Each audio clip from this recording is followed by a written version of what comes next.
ನಮಸ್ಕಾರ. ಇವತ್ತಿನ video HDFC bank ಇಂದು ಒಂದೇ ದಿನದಲ್ಲಿ 3% ಮೇಲಕ್ಕೆ. ನಾನು ಡಾಕ್ಟರ್ ಭರತ್ ಚಂದ್ರ. ವಿಡಿಯೋಗಳ ಉದ್ದೇಶ ಕನ್ನಡಿಗರ ಫೈನಾನ್ಷಿಯಲ್ ಎಜುಕೇಶನ್.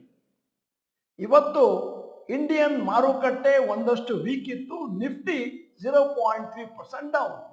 ಆದರೆ ಕೆಲವು ಷೇರುಗಳು ಪಾಸಿಟಿವ್ ಆಗಿ ಟ್ರೇಡ್ ಆಗಿದ್ದಾವೆ. ಅವುಗಳಲ್ಲಿ ಒಂದು HDFC ಬ್ಯಾಂಕು.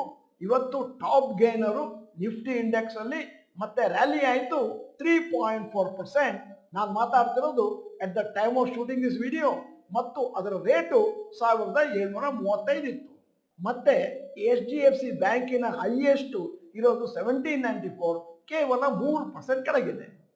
ಸದ್ಯಕ್ಕೆ ನಿಮ್ಮ ಮುಂದೆ HDFC ಬ್ಯಾಂಕಿನ ಕ್ವಾರ್ಟರ್ಲಿ ರಿಸಲ್ಟ್ಸ್ ನೀಡ್ತಾ ಇದೆ. ನೆಟ್ ಪ್ರಾಫಿಟ್ ಜುಲೈ ಸೆಪ್ಟೆಂಬರ್ 2023 17,312 ಕೋಟಿ, ಜುಲೈ ಸೆಪ್ಟೆಂಬರ್ 2024 18,627 ಕೋಟಿ plus 7.5%. Net NPA July September 2023 ಅಲ್ಲಿ 0.35% ಇತ್ತು, ಜುಲೈ ಸೆಪ್ಟೆಂಬರ್ 2024 ಅಲ್ಲಿ 0.41% ಇತ್ತು. ಈಗ HDFC ಬ್ಯಾಂಕಿನ ಬೇರೆ parameters. Total deposits quarter ending September 2023 ಅಲ್ಲಿ 21,72,111 ಕೋಟಿ, ಕ್ವಾರ್ಟರ್ ಎಂಡಿಂಗ್ ಸೆಪ್ಟೆಂಬರ್ 2024 ಅಲ್ಲಿ 25,100 ಕೋಟಿ ಪ್ಲಸ್ 15.1% ಅಂದರೆ ಅಭಿವೃದ್ಧಿ ಆಗಿದೆ. ಟೋಟಲ್ ಅಡ್ವಾನ್ಸಸ್ ಅಂದರೆ ಲೋನುಗಳನ್ನು ಕೊಟ್ಟದ್ದು ಕ್ವಾರ್ಟರ್ ಎಂಡಿಂಗ್ ಸೆಪ್ಟೆಂಬರ್ 2023 ಅಲ್ಲಿ 20,38,500 ಕೋಟಿ, ಕ್ವಾರ್ಟರ್ ಎಂಡಿಂಗ್ ಸೆಪ್ಟೆಂಬರ್ 2024 ಅಲ್ಲಿ 23,54,000 ಕೋಟಿ ಪ್ಲಸ್ 15.5%. ಬ್ರಾಂಚ್ಗಳು ಕ್ವಾರ್ಟರ್ ಎಂಡಿಂಗ್ ಸೆಪ್ಟೆಂಬರ್ 2023 ಅಲ್ಲಿ 7,945 ಇತ್ತು, ಕ್ವಾರ್ಟರ್ ಎಂಡಿಂಗ್ ಸೆಪ್ಟೆಂಬರ್ 2024 ಅಲ್ಲಿ 9,092 ಪ್ಲಸ್ 14.4%. ATMಗಳು ಕ್ವಾರ್ಟರ್ ಎಂಡಿಂಗ್ ಸೆಪ್ಟೆಂಬರ್ 2023 ಅಲ್ಲಿ 20,596, ಕ್ವಾರ್ಟರ್ ಎಂಡಿಂಗ್ ಸೆಪ್ಟೆಂಬರ್ 2024 ಅಲ್ಲಿ 20,993 ಪ್ಲಸ್ 1.9%. ಇದು HDFC ಬ್ಯಾಂಕಿನ ಒಳ್ಳೆ ರಿಸಲ್ಟ್ ಅಂತ ಕರೀಬಹುದು ಮತ್ತು much better than analyst expectation. ಅದಕ್ಕೋಸ್ಕರ ಇವತ್ತು HDFC ಬ್ಯಾಂಕಿನಲ್ಲಿ ಒಂದು ಸಣ್ಣ ರ್ಯಾಲಿಯನ್ನು ಕಾಣಲಿಕ್ಕೆ ಸಿಕ್ತು. ಈ HDFC ಬ್ಯಾಂಕಿನ ಷೇರುಗಳು ಹಲವಾರು ದಿನಗಳಿಂದ ಸಣ್ಣ ಸಣ್ಣ ರ್ಯಾಲಿಯನ್ನು ಕಾಣ್ತಾ ಇದ್ದಾವೆ. ಮತ್ತೆ 26ನೇ ತಾರೀಕು September end to 7th October HDFC bank ಕೆಳಗೆ ಬಿದ್ದಿತ್ತು 1783 ಇಂದ 1,618. ಈಗ ಪುನಃ 1,681ರಿಂದ 1,735 ಹೋಗಿದೆ.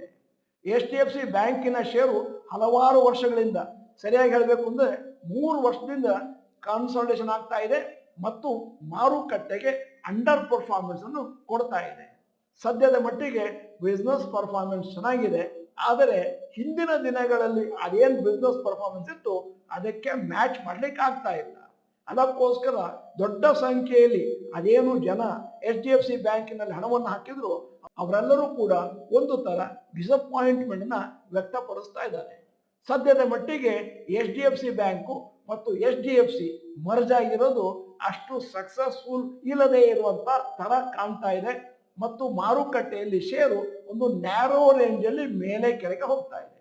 ಅನಲಿಸ್ಟ್ಗಳ ನಿರೀಕ್ಷೆ ಏನು ಅಂತಂದ್ರೆ ಇನ್ನು ಕೆಲವು ದಿನಗಳಲ್ಲಿ ಕನ್ಸಾಲಿಡೇಷನ್ ಎಂಡ್ ಆಗಿ ಅದಾದ್ಮೇಲೆ HDFC ಬ್ಯಾಂಕು ಶಾರ್ಟ್ ಪೀರಿಯಡ್ ಅಲ್ಲಿ ಒಂದು ದೊಡ್ಡ ರ್ಯಾಲಿಯನ್ನು ಕಾಣಬಹುದು. HDFC ಬ್ಯಾಂಕಿನ ಬಗ್ಗೆ ಇನ್ನೂ ಒಂದು ನ್ಯೂಸ್ ಅನ್ನು ಕೂಡ ನಿಮ್ಮ ಮುಂದೆ ಇಡ್ತಾ ಇದ್ದೇನೆ. HDFC ಬ್ಯಾಂಕ್ ಅವರು ಈಕ್ವಿಟಿ ಶೇರ್ಸ್ ವರ್ತ್ 10,000 ಕೋಟಿಯನ್ನು ಮಾರ್ಕೊಳ್ತಾ ಇದ್ದಾರೆ ಆಸ್ ಆಫರ್ ಫಾರ್ ಸೇಲು. ಅದರ subsidiary HDB financial services part ಆದ IPOಗಾಗಿ. ಟೋಟಲ್ ಸೈಜ್ IPOದು 12,500, ಇನ್ಕ್ಲೂಡಿಂಗ್ ಫ್ರೆಶ್ ಇಶ್ಯೂ 2,500. ಪ್ರಿಪರೇಷನ್ IPOಗೆ ನಡೀತಾ ಇದೆ. ಅಂದಾಜು ಮಾರ್ಚ್ 2025 ಒಳಗಾಗಿ ಈ IPO ಮಾರುಕಟ್ಟೆಗೆ ಬರುವಂತ ಎಲ್ಲಾ ಸಾಧ್ಯತೆಗಳಿದ್ದಾವೆ. HDFC ಬ್ಯಾಂಕಿನವರು ಈ ರೀತಿ ತಮ್ಮ ಶೇರನ್ನು HDB ಫೈನಾನ್ಷಿಯಲ್ ಅಲ್ಲಿ ಮಾರೋದ್ರಿಂದ ಒಂದಷ್ಟು ಸಬ್ಸಿಡರಿ ಕಂಪನಿನಲ್ಲಿ ಹೆಚ್ಚಾಗಿ ಮಾನಿಟೈಸ್ ಮಾಡ್ಕೊಳ್ತಾ ಇದ್ದಾರೆ. ಡಾಕ್ಟರ್ ಭರತ್ ಚಂದ್ರ ಗ್ರಾಜ್ಯುಯೇಟ್ಸು ಮತ್ತು ನಮ್ಮ ಚಾನೆಲ್ ಮೆಂಬರ್ಸು ಬಹಳಷ್ಟು ಜನ HDFC ಬ್ಯಾಂಕಿನ ಹೂಡಿಕೆದಾರರಾಗಿದ್ದಾರೆ. ಅವರೆಲ್ಲರೂ ಕೂಡ ಒಂದು ತರ ಬೇಸರವನ್ನು ವ್ಯಕ್ತಪಡಿಸ್ತಾ ಇದ್ದಾರೆ. ಯಾಕಂದ್ರೆ ಕಳೆದ 3 ವರ್ಷದಿಂದ ಕಂಟಿನ್ಯೂಯಸ್ ಆಗಿ ಓವರ್ ಆಲ್ ಮಾರ್ಕೆಟ್ ಅನ್ನು ಹೋಲಿಕೆ ಮಾಡಿದ್ರೆ ಅಂಡರ್ ಪರ್ಫಾರ್ಮೆನ್ಸ್ ಅನ್ನ ಕೊಡ್ತಾ ಇದೆ. ಇನ್ನೂ ಒಂದು ವಿಚಾರ, HDFC ಬ್ಯಾಂಕು ಬಹಳ ಹೈಯೆಸ್ಟ್ ವೇಟೇಜ್ ಇಟ್ಕೊಂಡಿದೆ ನಿಫ್ಟಿ 50ಯಲ್ಲಿ. ನಿಫ್ಟಿ 50ಯಲ್ಲಿ HDFC ಬ್ಯಾಂಕ್ ಮೇಲೆ ಹೋದರೆ ಮಾತ್ರ ಮುಂದಿನ ದಿನಗಳಲ್ಲಿ ನಮ್ಮ ಇಂಡೆಕ್ಸ್ ಮತ್ತಷ್ಟು ಮೇಲಕ್ಕೆ ಹೋಗುವಂತ ಚಾನ್ಸ್ ಇದೆ. ಸದ್ಯದ ಮಟ್ಟಿಗೆ HDFC ಬ್ಯಾಂಕಿನ ವೇಟೇಜ್ ನಿಫ್ಟಿಯಲ್ಲಿ 11.34%. ಮತ್ತೆ ಮುಂದಿನ ದಿನಗಳಲ್ಲಿ HDFC ಬ್ಯಾಂಕು ಹಿಂದಿನ ದಿನಗಳು ಯಾವ ರೀತಿ ಒಳ್ಳೆ ಪರ್ಫಾರ್ಮೆನ್ಸ್ ಕೊಡ್ತಾ ಇತ್ತು ಅದೇ ತರ ಪರ್ಫಾರ್ಮೆನ್ಸ್ ಕೊಡಬಹುದು ಅಂತ ಎಲ್ಲರ ನಿರೀಕ್ಷೆ ಮತ್ತು ಅಪೇಕ್ಷೆ. ಇನ್ನು ಮುಂದಿನ ದಿನಗಳಲ್ಲಿ ಅದೇನಾದರೂ ಲಗಾಡಾಯಿತು ಅಂತಂದ್ರೆ ಆಗ ಜನ ಬಹಳ ಬೇಸರವನ್ನು ವ್ಯಕ್ತಪಡಿಸುವಂತ ಎಲ್ಲ ಚಾನ್ಸಸ್ ಇದೆ. ಈಗ ಒಂದು ಅನೌನ್ಸ್ಮೆಂಟ್, ಷೇರು ಮಾರುಕಟ್ಟೆಗೆ ಈಗ ಪಾದಾರ್ಪಣೆ ಮಾಡುವುದು ಹೇಗೆ? ಒಂದು ಚರ್ಚೆ. ಯೂಟ್ಯೂಬ್ ಲೈವ್ ಇದೇ ಮಂಗಳವಾರ ರಾತ್ರಿ 9 ಗಂಟೆಗೆ, ಅಂದ್ರೆ ನಾಳೆ ರಾತ್ರಿ, ಡಾಕ್ಟರ್ ಭರತ್ ಚಂದ್ರ ಇನ್ಸ್ಟಿಟ್ಯೂಟ್ ಕನ್ನಡ ಚಾನಲ್. ವಿಡಿಯೋದ ಕೊನೆಯಲ್ಲಿ ಇವತ್ತಿನ ವಿಡಿಯೋಗೆ ಸಂಬಂಧಪಟ್ಟ ಹಾಗೆ ಒಂದು ಪ್ರಶ್ನೆ ಕೇಳ್ತಾ ಇದ್ದೀನಿ. ಲಾಂಗ್ ಟರ್ಮಿಗೆ HDFC ಬ್ಯಾಂಕು ನಿಮ್ಮ ಪೋರ್ಟ್ಫೋಲಿಯೋದಲ್ಲಿ ಇದೆಯಾ? ಎಸ್ ಅಥವಾ ನೋ ಅಂತ ಟೈಪ್ ಮಾಡಿ. ನೀವು ಡಾಕ್ಟರ್ ಭರತ್ ಚಂದ್ರ ಇನ್ಸ್ಟಿಟ್ಯೂಟ್ ಕನ್ನಡ ಚಾನಲ್ ಮೆಂಬರ್ ಅಂತಂದ್ರೆ ಇದೀಗ ಸಮಯ. ಸಬ್ಸ್ಕ್ರಿಪ್ಷನ್ ಬಟನ್, ಬೆಲ್ ಐಕಾನ್ ಒತ್ತಿ. ವಿಡಿಯೋ ಚೆನ್ನಾಗಿದ್ರೆ ಲೈಕ್ ಬಟನ್ ಒತ್ತೋದು ಮರಿಬೇಡಿ. ವಿಡಿಯೋನ ನಿಮ್ಮ ಎಲ್ಲಾ ಸ್ನೇಹಿತರಿಗೂ ಫಾರ್ವರ್ಡ್ ಮಾಡಿ.